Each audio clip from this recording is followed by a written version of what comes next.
복된 주일 이 시간에 여기까지 나오신 여러분들 위해 하나님의 크신 은혜가 함께하기를 진심으로 기원합니다. 아울러 여러 가지 사정으로 영상으로 예배에 참여하는 모든 분들에게도 동일한 은혜가 있기를 기원합니다. 11월 둘째 주입니다. 벌써 11월 14일이더라고요. 1년이 정말 순식간에 지나간 것 같습니다. 한 주 한 주 지낼 때는 정말 시간이 안 간다라는 생각도 많이 했는데 되돌아보면 시간 한 해가 벌써 다 가고 이제 한 달여밖에 남지 않은 것 같습니다. 시간이 빨리 지나가는 것을 늘 잊지 말고 우리에게 주어진 사명을 잘 감당하고 있는지 늘 되돌아보면서 살아가야 될 것이고, 특별히 11월은 결산과 계획의 달로 보내고 있습니다. 한 해를 되돌아보면서 우리가 잘한 것들이 무엇인지 또 잘못한 것들이 무엇인지 반성하면서 내년을 잘 준비하는 그런 달로 잡고 있으니까 함께 기도해 주시고, 우리가 부족했던 것 또 보완해야 될 것들이 무엇인지를 살펴보면서 서로 알려주고 내년에는 더욱더 잘 교회를 세워나갈 수 있도록 다 같이 힘을 모아주시길 부탁드립니다.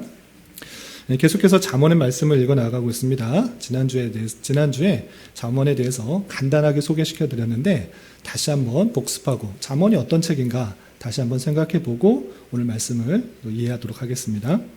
잠언이 누가 기록했는가라고 했을 때는 대부분의 내용이 솔로몬이 기록한 것으로 생각할 수 있습니다. 그러나 그 뒤에 마지막에 아굴과 르무엘의 어머니가 함께 기록한 것으로 알 수 있습니다. 그래서 1장 1절과 10장 1절, 25장 1절에 솔로몬의 잠언이다 라고 3번씩이나 반복해서 이것이 솔로몬의 기록인 것을 드러낼 수 있습니다. 그래서 이 대부분 1장부터 29장까지 솔로몬의 3개의 잠언이 포함되어 있고 아굴과 르무엘의 어머니의 그 내용이 30장과 31장 이렇게 이어진다. 머리에 염두에 두시고 읽어주시면 좋겠습니다. 그리고 기록 시기는 솔로몬의 잠언이기 때문에 솔로몬의 이야기가 많이 있습니다. 솔로몬 때부터 기록되었고, 그리고 잠언 25장 1절에서 보면 이것도 솔로몬의 잠언이요 라고 하면서 솔로몬이 했던 말이지만 그 편집이 누가 있는가 라고 했을 때 히스기야의 신하들이 편집했다라는 그런 표현이 있습니다. 그래서 히스기야 때도 함께 같이 정리가 되어서 여기 함께 포함됐다라는 것들을 염두에 둘 수 있습니다. 그래서 970년부터 BC 970년부터 대략 700년대까지 기록된 것으로 생각할 수 있습니다.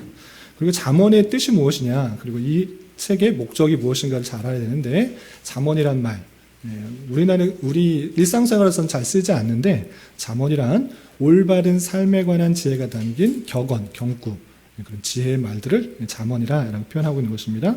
그렇다면 이 잠언서를 통해서 무엇을 깨달아야 되는가? 참된 지혜의 길을 깨우쳐서 여호와를 섬기는 바른 신앙의 삶, 그것을 살아갈 수 있도록 교훈하는 책이다라는 것입니다. 그래서 일반 여타의 지혜서, 세상에 볼 수 있는 경언 문구의 모음집과는 차원이 다른 것으로 우리가 받아들일 수 있는 것입니다.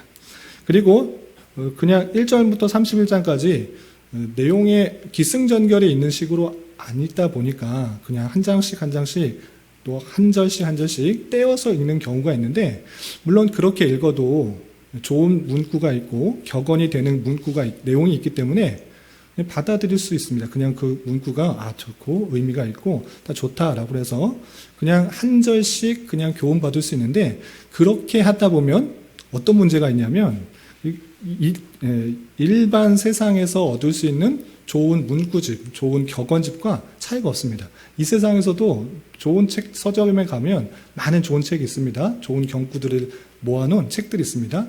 그런데 그렇게 그냥 한 절씩 읽으면 그런 책과 별 차이가 없다는 것입니다. 성경에서는 그 정도의 차원에서 이 땅에서 편하고 또 안락하고 또 지혜롭게 살아가기 위한 정도의 내용을 말하는 것이 아니기 때문에 전체를 잘 이해하는 것이 중요합니다. 그래서 그 이해를 해야 되는데, 특별히 솔로몬의 제1잠언집이 앞에 나옵니다. 1장부터 9장까지가 이것이 솔로몬의 잠언이다라고 하면서 앞에 나옵니다. 그냥 앞에 둔 것이 아니라 의미가 있는 것입니다. 왜 앞에 두었냐면 여기서 보면 솔로몬이 아들 또는 아들들, 젊은이에게 이것을 쓴 것으로 표현되고 있는데, 그런 표현이 27번이나 등장하고 있습니다. 그러니까 1장부터 9장까지 아들에게, 내 아들아, 아들들아, 이런 표현이 27번이나 등장하고 있는 것입니다. 이건 무슨 뜻인가? 라고 할 때, 아들과 같이 여기는 그런 사람들에게 정말 알려주고 싶은 그 마음이 담겨 있는 것입니다. 무엇을 알려주고 싶은가?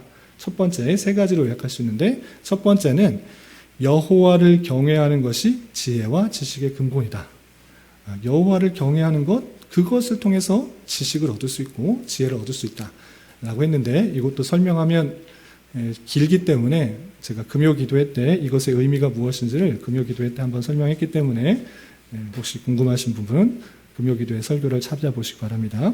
그리고 두 번째로 강조하고 있는 것이 무엇이냐면, 금이나 은이나 진주보다 더 귀하다. 지혜를 얻는 것이 어떤 거, 너 돈 많이 버는 거? 그거 좋지. 또 운 많이 번 거? 좋지. 너가 귀중하게 생각하는 어떤 것보다 더 중요한 것, 더 귀한 것이 무엇이냐? 지혜다. 그래서 그 아들들아, 내 아들아, 정말 찾고 구하고 지키고 간직하고 마음에 새겨서 그것을 꼭 찾아야 된다. 지혜를 꼭 찾아야 된다라고 아주 강조하고 있습니다.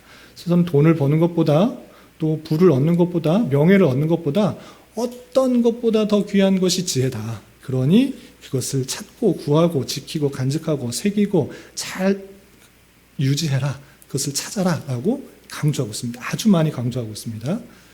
그런데 이 지혜가 무엇인가 라고 할 때, 그 지혜는 이 세상을 좀 더 편하고 또 부하게 살아가기 위한 그런 수단으로서의 지혜가 아니라는 것을 알 수 있습니다. 그 지혜는 다름 아니라 창조하셨을 때도 함께 하셨고 그 지혜를 통해서 생명을 얻을 수 있다. 또 은총을 얻을 수 있다라는 것을 계속적으로 말하고 있는 것입니다. 그러니까 이 지혜는 이 땅에서 말하고 있는, 또 이 세상에서 볼 수 있는 다양한 격언집에서 나오고 있는 그런 정도의 지혜가 아닌 것입니다. 성경에서 말하고 있는 그 지혜는 생명을 얻게 하는 지혜고 구원을 얻게 하는 지혜이며 은총을 얻게 하는 지혜다라고 우리가 받아들여야 되는 것입니다. 그 지혜가 누구입니까? 성자 하나님을 통해서 우리가 구원을 얻을 수 있고 생명을 얻을 수 있고 은총을 얻을 수 있다라는 것들을 다른 성경과 비교해 볼 때, 여기서 말하고 있는 지혜는 단순한 이 세상의 지혜가 아니다라는 것을 잘 깨달아야 됩니다. 그래서 1장부터 9장까지는 성자 하나님을 잘 찾고 구하고 만나고 그를 통하여서 생명을 얻으라라는 것들을 강조하고 있는 것입니다. 그리고 두 번째, 솔로몬의 제2잠언집인 10장부터 24장까지는 그렇게 지혜를 얻은 자의 삶이 어떠한지를 보여주는 것입니다. 지혜를 얻어라, 구하라, 찾아라. 지혜를 얻었다고 하면 그런 삶이 어떤 삶으로 드러나는지를 알려주는 것입니다. 그런 것을 보여주기 위해서 두 부분으로 나눠서 설명하고 있는데, 10장부터 15장까지는 특별히 지혜를 얻은 자의 삶이 이러하고 또 지혜를 얻지 못한 자의 삶이 이러하다라는 것들을 반의 대꾸법을 통해서 표현해주고 있습니다. 우리 열심히 공부 중인 우리 하나님한테 한번 물어볼게요. 반의 대꾸법이라고 한번 들어봤어요? 국어 시간에? 대꾸법은 들어봤네. 반의 대꾸법. 반의라는 말을 한자적으로 무슨 뜻인지 대충은 짐작이 가죠? 반대되는 뜻. 그것을 대꾸적으로 계속해서 반복해서 표현하고 있다는 것입니다. 그래서 10장부터 15장까지는 읽어보신 분은 아시겠지만, 지혜로운 자는 이렇고 또 지혜가 없는 자는 이렇고, 의인의 길은 이렇고 악인의 길은 이렇다. 또 지혜 있는 자, 명철한 자, 또 지혜가 없는 자, 어리석은 자 등등등으로 표현하면서 대조적인 내용들을 보여주고 있는데, 여기서 착각하지 말아야 될 것은, 그러니까 지혜가 없으니까 지혜를 가져서 이렇게 의인의 길로 가라, 이런 것을 보여주는 것이 아니라 두 개의 길이 완전히 차원이 다르다라는 것을 보여주는 것입니다. 지혜자의 길이 있고 의인의 길이 있고, 반면에 어리석은 자의 길이 있고 악인의 길이 있다. 두 차원의 길이 있다라는 것들을 완전히 극명하게 대조하면서 두 길이 다르다는 것을 보여주고 있는 것입니다. 그래서 지혜자를 얻은 자의 길은 이러한 길을 따르게 된다라고 하면서 그렇지 못한 자의 모습들을 대조시켜서 강조하고 있는 것입니다. 그리고 16장부터 24장까지는 다양한 상황 속에서 지혜를 가진 자라가 어떻게 살아가야 되는지 구원을 얻은 자 또는 생명을 얻은 자, 주님께 은총을 얻은 자로서 그 지혜자로서 다양한 상황 속에서 어떻게 살아가야 되는지 교훈하고 있는 것입니다. 그래서 16장부터 24장까지는 그 마땅히 구원을 얻은 자, 생명을 얻은 자가 이렇게 살아야 된다는 것을 교훈받고 있는 것입니다. 이렇게 살아야지 구원을 받는 것이 아니라 구원을 받은 자가 이렇게 살아야 된다라고 표현하고 있는 것을 주의 깊게 생각해야 될 것입니다. 그리고 오늘 말씀의 본문은 지금 반의 대꾸법으로 표현되고 있는 그 부분 중에 14장을 읽게 되는 것입니다. 오늘 본문을 좀 내용을 정리하도록 하겠습니다. 오늘도 지금 1절부터 11절까지만 읽었지만 지혜 있는 자, 지혜 없는 자, 의인, 악인 계속적으로 반의적인 내용들이 대꾸되고 있는 것을 볼 수 있습니다. 그래서 쭉 읽으면 이게 무슨 내용인지 잘 이해가 안 될 수가 있습니다. 1절부터 14장은 35절까지 길게 되어 있는데 반대되는 내용이 계속 나오기 때문에 무슨 내용인가 파악하기가 쉽지 않습니다. 그냥 구절 통해서 이런 뜻이구나를 이해할 수 있지만 전체 내용을 한꺼번에 묻기는 쉽지 않습니다. 그래서 제가 여러분들보다 먼저 읽고 다 정리를 한 것입니다. 세 가지 주제로 정리할 수 있습니다. 몇 가지 주제요? 세 가지. 더 많이 나누면 기억하기가 쉽지 않기 때문에 세 가지 정도로 계속 정리하고 있는데, 첫 번째 주제는 뭐냐면 지혜로운 자, 어리석은 자 또는 의인, 악인이 여호와를 대하는 자세가 다르다는 것을 다양하게 표현하고 있는 것입니다. 지혜로운 자, 어리석은 자, 지혜를 가진 자, 그렇지 못한 자가 여호와를 대하는 자세가 어떻게 극명하게 다르는지 그 모습들을 먼저 살펴보도록 하겠습니다. 2절에 이런 표현이 있는데 함께 봉독하겠습니다. 시작. 정직하게 행하는 자는 여호와를 경외하여도 패역하게 행하는 자는 여호와를 경멸하느니라. 정직하게 행하는 자, 이것을 다른 표현을 하면 지혜로운 자, 또 다른 표현을 하면 의인 또는 명철한 자, 이렇게 다르게 표현하고 있는데 각각의 모습이 다 다르다 이렇게 하는 것이 아니라 그 내용을 좀 풍성하게 다른 식으로 표현하고 있는 문학적 그런 표현이다 이렇게 이해하시면 되겠습니다. 정직하게 행하는 자 또는 지혜로운 자 또는 명철한 자, 의인, 하나님의 택함을 받은 자, 그 사람은 어떻게 하는가? 여호와를 경외한다. 여호와를 경외하는 모습으로 드러난다. 그러나 패역하게 행하는 자, 지혜가 없는 자, 어리석은 자, 하나님의 택함을 받지 못한 자는 여호와를 경멸한다. 여호와를 경외하는 사람과 그렇지 않은 사람은 두 길로 완전히 나누게 된다. 지혜로운 자는 경외하는 모습으로, 그렇지 않은 자는 여호와를 경멸하고 무시하고 없이 여기는 그런 모습으로 드러난다. 두 길을 보여주고 있는 것입니다. 또 6절에는 이런 표현도 있습니다. 6절 말씀도 함께 봉독하겠습니다. 시작. 거만한 자는 지혜를 구하여도 얻지 못하거니와 명철한 자는 지식 얻기가 쉬우니라. 거만한 자 또는 어리석은 자, 지혜가 없는 자, 그 사람은 지혜를 계속적으로 구하여도 얻지 못한다라고 하고 있습니다. 지혜를 구하여도 얻지 못한다. 그것은 완전히 다른 길의 모습을 보여주는 것입니다. 하나님의 택하심을 받지 못한 그 사람은 어리석은 자요, 또 지혜가 없는 자요, 거만한 자이기 때문에 아무리 지혜를 구하여도 얻지 못하는 그런 가운데 있다라고 표현하고 있는 것입니다. 반면에 명철한 자, 지혜로운 자, 지혜를 얻은 자, 또 하나님의 택하심을 받은 의인은 지식을 얻기가 쉽다라고 두 길이 완전히 다른 것을 계속적으로 드러내고 있는 것입니다. 또 9절에는 이런 표현도 있습니다. 함께 봉독하겠습니다. 시작. 미련한 자는 죄를 심상히 여겨도 정직한 중에는 은혜가 있느니라. 심상히 여겨도 오늘날 우리가 쉽게 쓰지 않은 단어인데 제가 찾아보니까 우습게라는 그런 뜻이라고 합니다. 그래서 미련한 자는 지혜가 없는 사람, 어리석은 자는 죄를 아주 우습게 여긴 것입니다. 죄를 지어도 그게 뭐 당장에 내가 피해가 있나? 사람만 모르면 되지, 법에 저촉되지 않으면 되지, 경찰이 보지만 않으면 되지, 재판에 넘겨지지만 않으면 되지 라고 생각하면서 그 죄를 아주 우습게 가볍게 여긴다라는 것입니다. 그런데 정직한 중에는 은혜가 있어서 그 죄를 다 덮고 또한 하나님의 은총 가운데 구원이 있게 된다는 것을 보여주고 있는 것입니다. 그 두 길이 완전히 다른 모습을 보여주고 있는 것입니다. 그리고 이 14장에서는 두 번째 쭉 나오는 것 중에 두 번째 주제가 뭐냐면 지혜로운 자와 어리석은 자가 맞게 되는 최후, 그 최후의 모습이 완전히 극명하게 다른 것을 보여주고 있는 것입니다. 지혜로운 자의 결말이 어떠한가, 어리석은 자의 결말은 어떤가, 두 길의 결말이 완전히 다른 것들을 극명하게 대조되는 그 모습을 다양하게 표현하고 있습니다.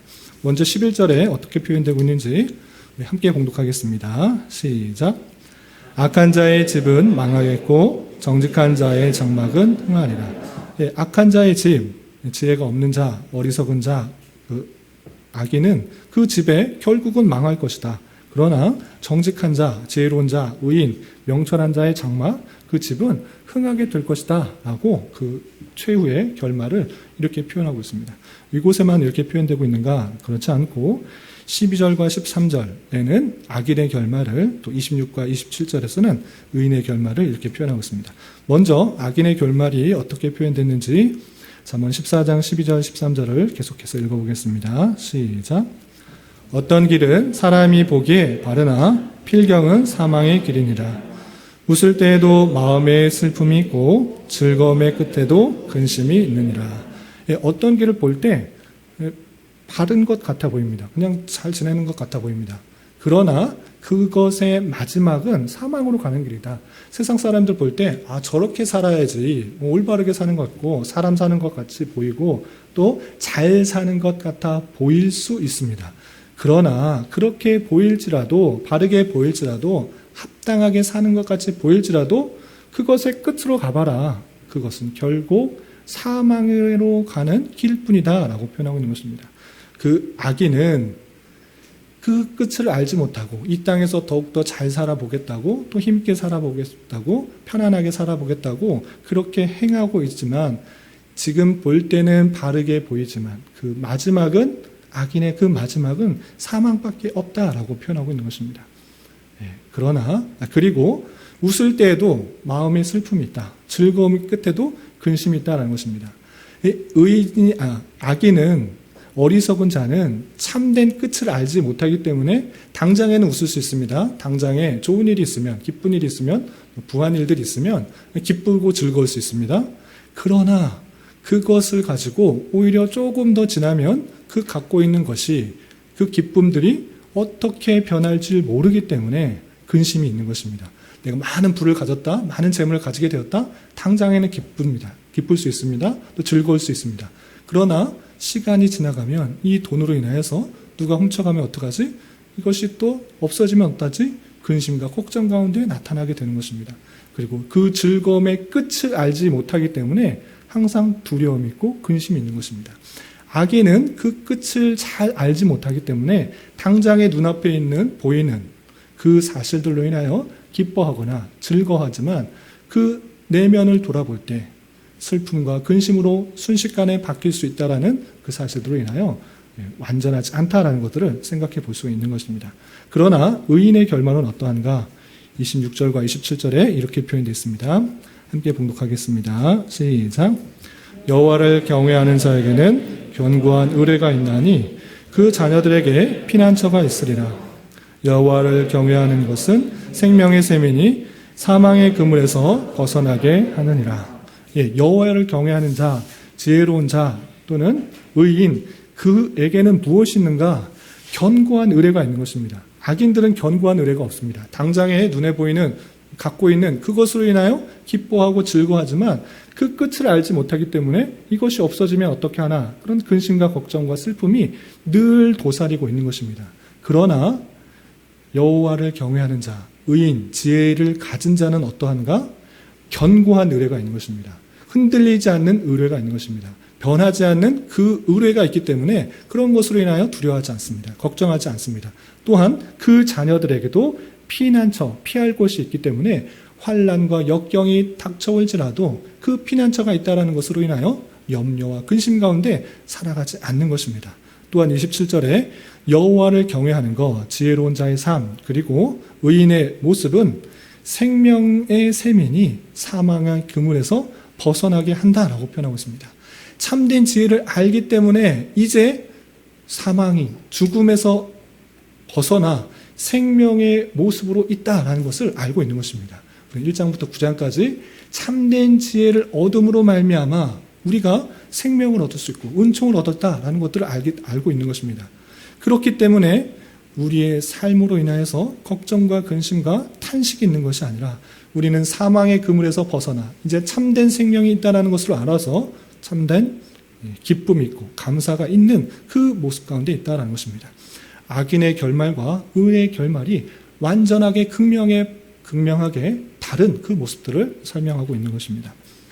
또한 19절에서는 악인의 결말이 어떻게 되는지 이렇게 표현하고 있습니다. 14장 19절 함께 봉독하겠습니다. 시작. 악인은 선인 앞에 엎드리고 불의한 자는 의인의 문에 엎드리느니라. 예, 악인 지금은 잘 나가는 것 같습니다. 번성하는 것 같습니다. 어리석게 사는 것이 아니라 좀 편법을 저지르고 불법을 저질러서 높이 올라가는 것, 그리고 선인들, 주변 사람들을 밟아 눌러서 내가 높이 올라가는 것, 그것이 합당하고 이 땅에서 좀 잘 살아보는 그런 삶 같습니다. 그러나 그 악인의 결국은 선인 앞에, 의인 앞에, 지혜로운 자 앞에 엎드리게 될 것이다. 최후의 심판 때는 그 무시하고 멸시했던 그 모든 의인 앞에 악인들이 엎드러지게 되는 그 일들을 당하게 될 것을 표현하고 있는 것입니다. 또한 불의한 자도 의인의 문에 엎드린다라고 표현하면서 악인이 당장에는 잘 살아 보이는 것 같고 의인을 무시하면서 더 높은 자리에 올라간 것 같아 보이지만 그의 종국은, 최후는, 결말은 의인 앞에 엎드려지고 무너지게 되고 수그리게 되는 그런 일들을 당하게 될 것이다 라고 표현하고 있는 것입니다. 악인의 결말을 잘 알아야 될 것입니다. 또한 이 32절에서도 악인의 결말과 의인의 결말에 대해서 이렇게 표현하고 있습니다. 32절 함께 읽어보겠습니다. 시작. 악인은 그의 환난에 엎드러져도 의인은 그의 죽음에도 소망이 있느니라. 네, 악인은 환난을 당하면 낭망하고 좌절하고 힘들어할 수밖에 없습니다. 환난에 엎드러지고 무너지게 됩니다. 그렇지만 의인은 그렇지 않습니다. 환난을 당해도, 역경을 당해도, 고난을 당해도 나에겐 피난처가 있고 견고한 의뢰가 있다는 사실로 그 모든 것들을 이겨낼 수 있는 것입니다. 하나님께서 힘이 없으셔서 능력이 없으셔서 이것을 치워내지 않으신 것이 아니라 나를 훈련시키고 연단시키기 위해서 이런 것들을 허락하셨다라는 사실들로 인하여 그런 환난, 역경, 그런 힘든 상황도 이겨낼 수 있는 힘이 있는 것입니다. 그리고 심지어 어떻게까지 표현하고 있습니까? 의인은 그의 죽음에도 소망이 있다라고 표현하고 있습니다. 이것이 아주 중요합니다. 이 땅에서 내가 죽으면 끝이다 라고 생각하는 것이 아닌 것이 의인인 것입니다. 참된 지혜를 가지고 있는 자는 내가 죽으면 끝이다 이것이 아니고 죽음에도 소망이 있다. 죽음 이후에 나는 주님과 영원히 천국에서 사는 삶이 있다. 이 소망을 갖고 있기 때문에 죽음조차도 두려워하지 않는 것입니다. 그러나 그 지혜가 없는 자는 환난과 역경, 심지어 죽을 것 같은 상황이 올 때 낭망하고 좌절하게 되는 것입니다. 그렇지만 의인은, 지혜로운 자는 그의 죽음이 있을지라도 참된 소망으로 그 모든 것들을 겪어나가며 그 죽음에도 이제 어렵고 이 땅에서 어렵고 힘든 상황을 모두 마치고 주님과 영원한 기쁨과 소망 가운데 함께 살아간다라는 그 마음으로 살아갈 수 있는 것입니다. 의인은 그 죽음에도 소망이 있다.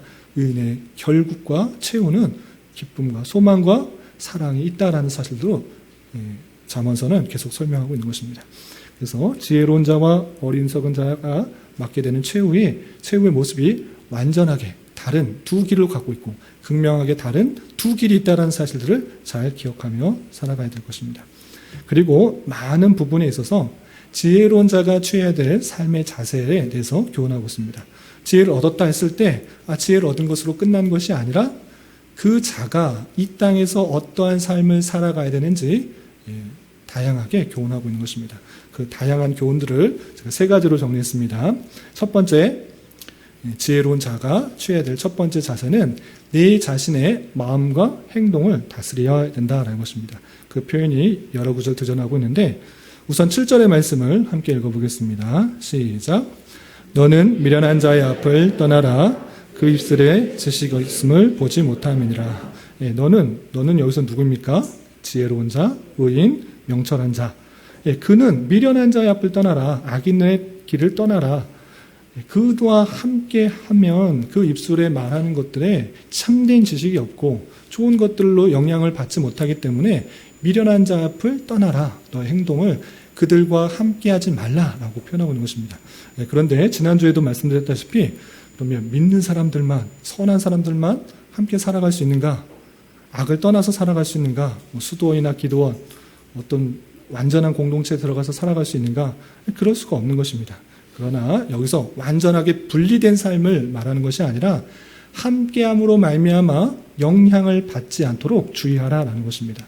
미련한 자가 계속적으로 세상적인 이야기와 지혜와 지식이 없는 그런 이야기를 할 때 영향을 받을 수 있으니 그런 자여 완전히 그런 물들지 않도록 그의 마음에 생각이 빠져들지 않도록 그러한 미련한 자의 앞을 떠나서 영향을 받지 않도록 주의하도록 그 행동을 다스리라 라고 표현하고 있는 것입니다. 또한 14절에는 이런 표현도 있는데 14절 말씀도 함께 읽어보겠습니다. 시작. 마음이 굽은 자는 자기 행위로 보응이 가득하겠고 선한 사람도 자기 행위로 그러하니라. 마음이 굽은 자, 지혜가 없는 자 또는 악인, 이 사람은 자기가 행당한 것으로 말미암아 보응을 받는다라고 표현하고 있습니다. 자기가 잘못했기 때문에 어리석게 행했기 때문에 그것에 따라서 보응을 받는 것입니다. 그런데 중요한 것은 이렇게 마음이 굽은 자, 지혜가 없는 자만 그런 것이 아니라 선한 사람도 똑같이 자기가 행한 대로 말미암아 보응을 받는다라고 이렇게 표현하고 있습니다. 그렇다면 선한 사람, 의인, 지혜가 얻은 사람도 자기가 행하는 것에 따라서 책망을 받을 수 있고 또한 많은 하나님으로부터 채찍을 받을 줄 알아 행동하는 것에 더욱더 신경 써야 된다라는 것입니다. 나는 구원을 받았으니까 어떻게 살아도 상관없어. 내게는 견고한 의뢰처가 있고 피난처가 있고 생명의 소망이 있다라고 하면서 아무렇게나 살아도 된다 이렇게 말하고 있지 않습니다. 선한 사람도 자기 행위로 말미암아 보응을 받을 줄 알고 하나님께서 보시기에 잘못한 것은 또 책망을 받고 꾸중을 받을 줄 알아 행동을 잘 하라라고 교훈하고 있는 것입니다. 또 15절에는 이런 표현도 있습니다. 15절도 함께 읽어보겠습니다. 시작. 어리석은 자는 온갖 말을 믿으나 슬기로운 자는 자기 행동을 삼가느니라. 어리석은 자, 지혜가 없는 자, 그 사람은 여러 가지 말을 다 믿는 것입니다. 누가 이 말을 하면 그렇게 믿고 또 이 말을 말하면 또 이렇게 믿고 온갖 말을 믿어서 좌우로 흔들려서 줏대가 없게 됩니다. 그러나 슬기로운 자, 지혜가 있는 자, 의인은 자기 행동을 잘 삼가서 어떻게 해야 되는지를 잘 행하는 것입니다. 참된 기준을 바로 잡고 자기 행동이 그 기준에 맞추어서 바른지 그른지를 살펴 행동을 바르게 행해야 된다라고 표현하고 있는 것입니다. 행동을 잘 다스리는 것이 지혜로운 자가 취해야 될 자세다라고 교훈하고 있습니다. 또한 17절, 18절에서는 이런 표현도 있는데 함께 읽어보겠습니다. 시작. 노하기를 속히하는 자는 어리석은 일을 행하고 악한 계교를 꾀하는 자는 미움을 받느니라. 어리석은 자는 어리석음으로 기업을 삼아도 슬기로운 자는 지식으로 멸관을 삼느니라. 취하지 말아야 될 장소, 행동 중에 노하기를 속히하는 사람이 있습니다. 쉽게 화를 내는 사람, 그런 사람은 어리석은 일을 행하게 된다. 그리고 악한 계교를 꾀하는 자는 미움을 받게 된다. 그렇기 때문에 그 마음 가운데 빨리 노하지 말고 빨리 화를 내지 말고 그것들을 차분히 다스릴 수 있도록 하는 그 마음을 잘 다스릴 수 있도록 하는 것을 볼 수 있습니다. 그리고 슬기로운 자, 지혜로운 자는 지식으로 하나님을 아는 지식으로 참된 기쁨을 잡고 참된 자랑으로 삼는 그 모습 가운데 드러나야 된다라고 하고 있습니다. 여기서만 이렇게 표현된 것이 아니라 또 29절에서도 다시 한번 내 마음을 잘 다스리도록 이렇게 권면하는 모습을 볼 수 있습니다. 14장 29절도 함께 읽어보겠습니다. 시작. 노하기를 더디하는 자는 크게 명철하여도 마음이 조급한 자는 어리석음을 나타내니라. 노하기를 더디하는 것이 명철하다. 그러니까 지혜를 있는 사람은 노하기를 더디하라. 노하기를 천천히 하라 라고 표현하고 있습니다. 어떤 상황 속에서 급히 화를 내기보다는 그 마음을 잘 다스려서 그 노를 행하라 라고 표현하고 있습니다. 그런데 여기서 노하기를 더디하라고 했지 노하지 말라라고 표현하진 않았습니다. 그건 무엇이냐면 의분이 있는 것입니다. 분을 낼 때 있는 것입니다. 잘못한 것에 있어서 그것을 화를 내고 노를 하는 것, 그것은 의분이라 해서 마땅히 해야 되는 것입니다. 그런데 그렇지 않고 앞뒤 상황을 잘 파악하지 못한 가운데 마음에 닿는 대로 화를 내고 노를 하는 것은 그것은 조심스럽다. 그래서 노하기를 더디하는 것이 마땅하다. 마음과 생각을 잘 다스릴 수 있도록 그렇게 조언하는 그 말씀들을 살펴볼 수 있습니다. 그리고 마음이 조급한 자, 그것은 어리석음을 나타낸다. 다른 말로 지혜를 갖고 있는 사람으로서는 마음이 조급하지 말고 상황을 잘 판단하고 또 그 환경 속에서 내가 취해야 될 행동과 생각들을 잘 드러낼 수 있도록 교훈하고 있는 것을 볼 수 있습니다. 또 30절에 이런 표현이 드는데 30절 말씀도 함께 봉독합니다. 시작. 평온한 마음은 육신의 생명이나 시기는 뼈를 썩게 하느니라. 하나님께서 모든 것을 주관하시고 가장 선한 것으로 채워줄 것을 믿는 것, 하나님께서 이 세상을 신실하게 통치하신다라는 것을 굳게 믿을 때 우리는 평온한 마음이 있는 것입니다. 내 생각과 내 판단과 내 계획과 다를지라도 하나님께서 원하시는 것이 무엇일까를 맞춰가는 그런 삶, 그것이 있다고 하면 평온한 마음이 드는 것이고 그렇게 돼서 육신의 생명, 참된 생명을 얻을 수 있게 되는 것입니다. 그러나 그렇지 않고 내 생각과 판단과 다르다고 해서 시기하고 질투하고 하는 것은 몸도 상하게 되고 영혼도 상하게 되는 것입니다. 그래서 내 자신의 마음과 행동을 잘 다스리는 것이 지혜로운 자가 마땅히 해야 될 삶으로 교훈받아야 될 것입니다.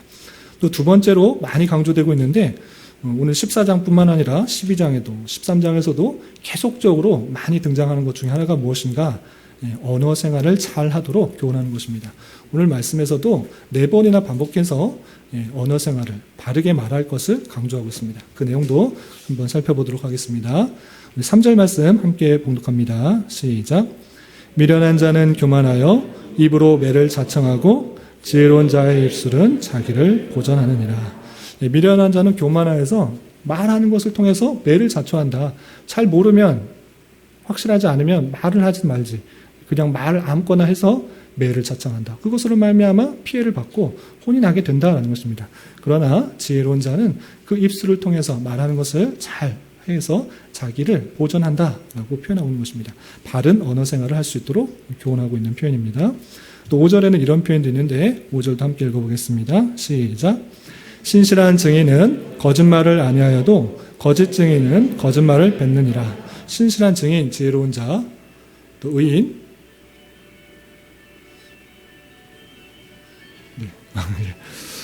의인은 거짓말을 하지 않는다. 바른 말을 하는 것이 마땅하다라고 이렇게 표현하고 있고, 그렇지만 거짓 증인은 거짓말을 하는다. 그러니까 지혜로운 자, 의인은 거짓말을 하지 않고 바른 말을 할 수 있도록 더욱 신경 써야 된다. 교훈하고 있습니다. 23절에서도 이런 표현이 있는데 23절도 함께 봉독합니다. 시작. 모든 수고에는 이익이 있어도 입술의 말은 공핍을 이룰 뿐이니라. 모든 수고, 열심히 수고하면 그것에 이익이 있습니다. 그런데 다른 것은 다 수고하면 이익이 있는데 이것은 아니다라고 표현하고 있습니다. 무엇입니까? 입술의 말. 입술의 말은 아무리 수고하고 입술을 많이 이렇게 해도 그것이 이익이 되는 것이 아니라 궁핍을 이룬다. 그러니까 입술의 수고를 줄여라 라고 표현하고 있는 것입니다. 말을 많이 하면 물론 좋은 말도 많이 할 수 있지만 말에 실수가 생기게 되는 법입니다.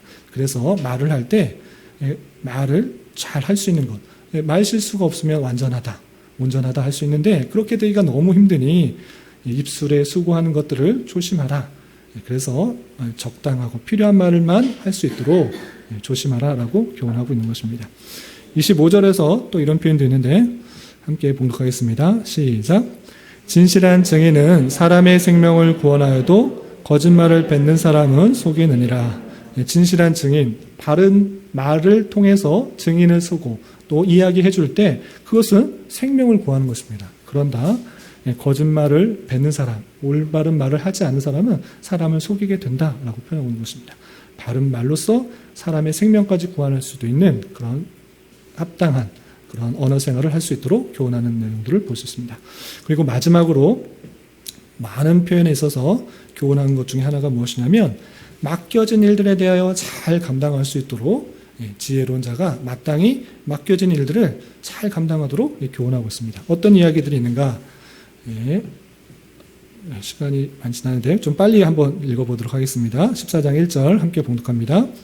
지혜로운 여인은 자기 집을 세우되 미련한 여인은 자기 손으로 그것을 허느니라. 지혜로운 여인은 자기 집을 세웁니다. 그러나 그렇지 않은 사람은, 그렇지 않은 여인은 오히려 집을 허문다. 여기서 집이 그냥 건물을 짓는 그런 집을 말하는 것입니까? 그런 것이 아니고 그 여인은 어떻게 보면 그 가정에서 아주 중요한 역할을 합니다. 남자는 힘을 쓰는 일을 하지만 여인들은 그 가정을 잘 살피고 돌보는 그런 일들을 합니다. 그래서 지혜로운 여인이 잘 오면 그 가정을 잘 돌보고 세울 수도 있게 된 것입니다. 그렇지 않고 미련한 여인은 오히려 내가 잘못 행하는 것으로 인해서 가정이 무너지게 되는 일도 있게 된다. 그러니 여인으로서는 가정을 잘 세우는 그 일들을 지혜롭게 잘 감당하라라고 교훈하고 있는 것입니다. 또 4절에서 이런 표현도 있는데 함께 봉독하겠습니다. 시작. 소가 없으면 구유는 깨끗하려니와 소의 힘으로 얻는 것이 많으니라. 여기서 소 얘기를 하는 것이 아니라 당연히 소가 없으면 외양간에 구유에 소가 없으면 당연히 깨끗하고 좋습니다. 그러나 소가 있어야지 소가 해야 될 여러 가지 일들로 얻는 것이 많은 것입니다. 밭도 갈고 또 여러 가지 힘쓰는 일들을 많이 하게 되는 것입니다. 그런 것과 마찬가지로 해야 될 일이 있는데 행하지 않으면 아무것도 없이 편할 수 있으나 그런 유익이 없는 그런 삶이 드러난다는 것입니다. 따라서 우리가 맡겨진 일들을 최선을 다하여 행할 때 얻는 소득들이 많은 줄 알아 아무것도 안 하면 편하다 이런 생각을 가지지 말고 맡겨진 일들을 통해서 최선을 다하여서 그것을 감당해야 된다라고 생각할 수 있어야 될 것입니다. 또 21절에는 이런 표현도 있는데 함께 봉독하겠습니다. 시작. 이웃을 업신 여기는 자는 죄를 범하는 자요 빈곤한 자를 불쌍히 여기는 자는 복이 있느니라. 이웃을 업신 여기는 것 그렇게 행하지 말고 빈곤한 자 그것을 불쌍히 여기는 것은 참된 복이 있다. 지혜로운 자는 마땅히 빈곤한 자를 보면 불쌍히 여기고 또 도움을 줘야 된다는 것입니다. 하나님께서 재물을 주셨을 때 나를 통하여서 하나님께서 내가 재물을 갖고 있다고 해서 이것이 다 내 거다 이렇게 생각하는 것이 아니라 이 재물을 통해서 어떤 자에게 주도록 하나님께서 원하실까를 늘 생각해 봐야 되는 것입니다. 그럴 때 빈곤한 자, 없는 자, 또 그렇지 못한 자가 있을 때 불쌍히 여기는 것 그것이 마땅히 하나님께서 주시는 마음이고 그렇게 한 자가 복되다. 그것이 지혜로운 자가 행해야 될 모습이다라는 것입니다. 이웃에 대해서 전혀 무감각하게 생각하는 것이 아니라 도움이 필요한 사람이 없는지를 생각해보고 하는 것 그것을 주의 있게 생각해야 될 것입니다. 우리 28절에 이런 표현도 있습니다. 함께 봉독합니다. 시작. 백성이 많은 것은 왕의 영광이요 백성이 적은 것은 주권자의 패망이라. 백성이 많은 것 왕의 영광이다. 백성이 적은 것은 주권자의 패망이다. 무슨 말을 하는 것입니까? 왕이 나라를 잘 다스리면 백성이 좋아하고 또 이 나라에 살고 싶습니까? 안 살고 싶습니까? 살고 싶은 것입니다. 백성들이 많이 늘어나는 것입니다. 그런데 왕이 통치를 잘못하면 이 나라에 살고 싶어 합니까? 이 나라 가지 않고 딴 나라로 가고 싶은 거예요. 딴 데로 가고 싶은 것입니다.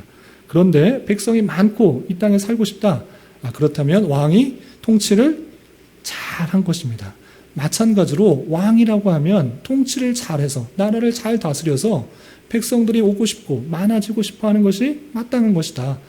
그렇다고 하면 내가 맡겨진 일이 왕의 일이라고 하면 그 일들을 잘 감당하고 말미암아 주변 사람들에게 선한 영향력을 끼칠 수 있도록 최선을 다해야 된다. 맡겨진 일들을 잘 감당해야 된다라는 것입니다. 왕이 되었으니 모든 사람들이 나를 섬겨야 된다. 모든 사람이 나를 위해서 바쳐야 된다. 이런 생각하는 것이 아니라 왕이 되었으니 내가 백성들을 위해서 어떻게 도움을 줄까? 어떻게 생활하는 것, 법을 만드는 것이 백성들에게 도움이 될까? 고민하면서 맡겨진 일들을 잘 감당할 수 있도록 권면하고 있는 것입니다. 백성이 적다? 그것은 왕이 잘못 다스린 것이다. 주권자가 잘못 다스린 것이다 라고 표현하고 있는 것입니다. 이 이야기를 왜 하는 것입니까? 지혜를 가진 자로서 마땅히 맡겨진 일들이 무엇인지에 대해서 최선을 다해 잘 감당하라 하라고 권면하고 있는 것입니다. 31절 함께 읽어보겠습니다. 시작. 가난한 사람을 학대한 자는 그를 지으신 이를 멸시하는 자요 국비판 사람을 불쌍히 여긴 자는 주를 공경하는 자니라. 여기도 비슷한 표현이 나왔습니다. 궁핍한 사람을 불쌍히 여기는 자는 주를 공경한다. 주를 공경한 사람은 마땅히 궁핍한 사람이 있을 때 불쌍히 여기고 도움을 줄 수 있는 마음이 있어야 된다. 나만 부유하고 평안하면 끝인가? 그런 것이 아니라 나를 통해서 그 사람을 돕도록 하는 그런 마음을 주셨을진데 그렇게 행하는 것이 중요하다. 주변 사람들에게 선한 영향력을 미쳐야 된다라고 교훈하고 있는 것입니다. 34절로 한번 읽어보겠습니다. 시작. 공의는 나라를 영화롭게 하고 죄는 백성을 욕되게 한다. 참된 공의가 나라를 영화롭게 한다라고 마땅하게 공의롭게 나라를 다스릴 것들을 표현하고 있고요. 35절 마지막으로 함께 봉독하겠습니다. 시작. 슬기롭게 행하는 신하는 왕에게 은총을 입고 욕을 끼치는 신하는 진노를 당하느니라. 신호가 되었으니 너는 열심히 노력을 해서 왕이 되어라 이렇게 말하지 않습니다. 어떻게 표현하고 있습니까? 슬기롭게 행하라. 신하로서는 슬기롭게 행하라. 지혜롭게 행하라. 그로 말미암아 왕에게 은총을 입어라 라고 표현하고 있습니다. 신하가 되었으니 너는 열심히 노력해서 왕에게 잘 보여서 왕이 될 수 있도록 노력하라 라는 것이 아니고 주어진 신하의 자리에서 최선의 역할들을 잘 감당으로 말미암아 왕에게 은총을 입고 도움을 받고 칭찬을 받아라. 그것이 마땅한 모습이다 라고 표현하고 있는 것입니다. 그래서 지혜로운 자가 각각의 주어진 역할들이 있을 때, 자리가 있을 때 최선을 다하여 충직하게 감당하여서 그 일들로 통하여서 주변 사람들에게, 나만이 아니라 주변 사람들에게 선한 영향력을 미칠 수 있도록 교훈하는 모습을 기억해야 될 것입니다. 시간이 많이 가서 짧게 정리하고 넘어가겠습니다. 지혜로운 자와 어리석은 자는 여호와를 대하는 자세가 어떻게 다릅니까? 완전히 구분되는 자세를 보일 수가 있는 것입니다. 지혜로운 자는 그 삶이 완전히 여호와를 무시하고 경멸하고 없는 삶의 모습을 지나게 됩니다. 그러나 지혜로운 자는 여호와를 깨닫고 지혜를 얻고 또한 생명을 얻었기 때문에 그를 경외하고 그를 더욱더 섬기고 따르는 그 모습들을 보게 됩니다. 이렇게 두 가지 모습으로 극명하게 드러나고 있다라는 것이 성경의 말씀인 줄 알아. 하나님의 택한 백성과 그렇지 않은 백성의 완전히 분리된 삶이 있다라는 사실들을 잘 알아야 될 것입니다. 이것이 어려운 표현으로 하나님의 이중 예정이다. 하나님의 택하심과 그렇지 않은 유기가 있다라고 표현하고 있는 것입니다.